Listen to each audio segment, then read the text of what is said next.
Hip-hop, its criticism, and educational value. Rapper Kendrick Lamar raised some eyebrows last night when he opened the BET Awards singing on top of a vandalized cop car. Wouldn't you know, we've been hurt, been down before. Hit her when our pride was low. Looking at the world like, where do we go? Hit her and we hate Popo. When they kill us dead on the street for sure. Hit her, I'm at the preacher's door. My knees getting weak and my gun might blow. But we go be up. Breaking this down. This song, portrayed in the snippet that Fox News is about to criticize, is not about vandalism or riots at all. In fact, it's a song that portrays hope and also states a problem that Kendrick Lamar and many other voices hope to overcome. Did you catch that? Lamar stated his views on police brutality with that line in the song, quote, "And we hate the popo, want to kill us in the street, faux show." KG. Oh, please. Ugh, I don't like it. I mean, you know I don't like it. That's why he came to me.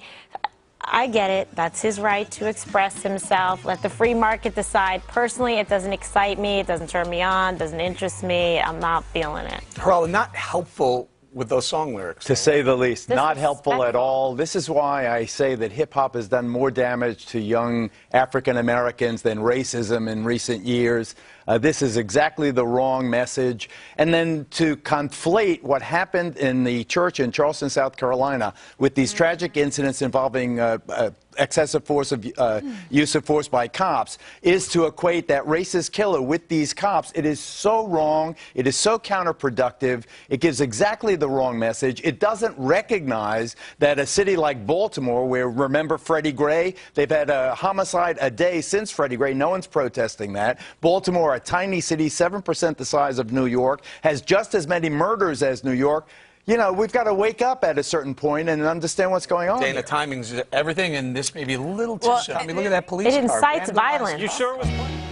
To say hip-hop is more of a problem than racism is crazy alone. However, the hip-hop music that often receives criticism usually looks something like this.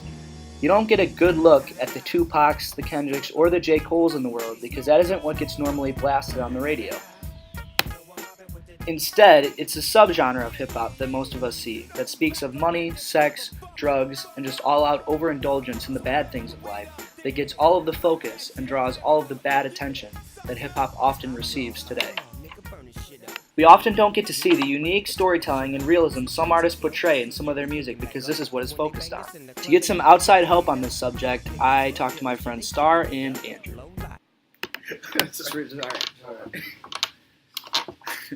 Alright, so Star, what is your take on criticism of hip-hop as a genre?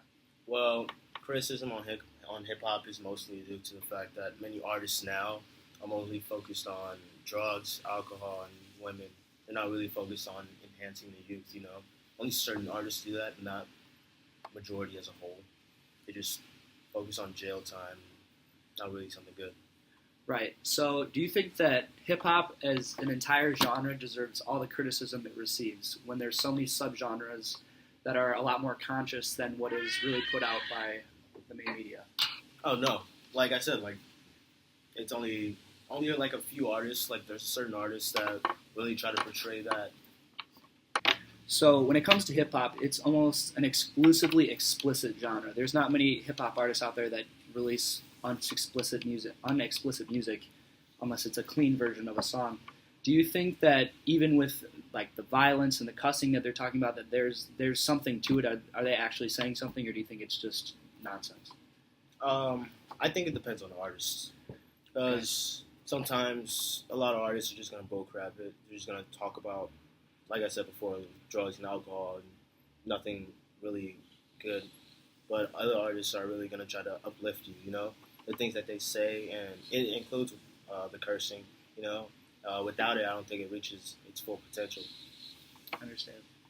So do you think that almost in a way like it kind of gives a realistic spin on like some of these artists' lives? Because a lot of hip hop is based upon people that came up from nothing. Like a lot of hip hop artists from inner cities and all that, they like to portray that in their music. Do you think that that gives it almost more of a sense of realism and what they go through? Like, this is my life, like, you know? Yeah, I think it does actually. It also like tries to help out the. They also try to help out the youth and try to like give them a different path. So like, yeah. All right. So Andrew, Do you think that hip hop can be used in an educational setting, and how? Yeah, I think that you can use hip hop to teach kids about the struggles of Black people in America. Groups such as NWA did this, and also Fast Forward, and so today Kendrick Lamar and people such as Joey Badass are still doing this today. I think that this could really help kids in the classroom. I think there's a lot of important messages that can be learned from hip hop. I think that's very beneficial for the youth of America to learn these, so we can fully understand the struggles that people are having, and we can use that to really help them. Believe it or not, hip-hop is being used in classrooms today already. The unique storytelling through artists like Tupac and Kendrick Lamar are being taught in some universities in America and getting a good amount of hype. The realities and stories much of hip-hop displays, I believe, can teach good lessons for kids in the classroom.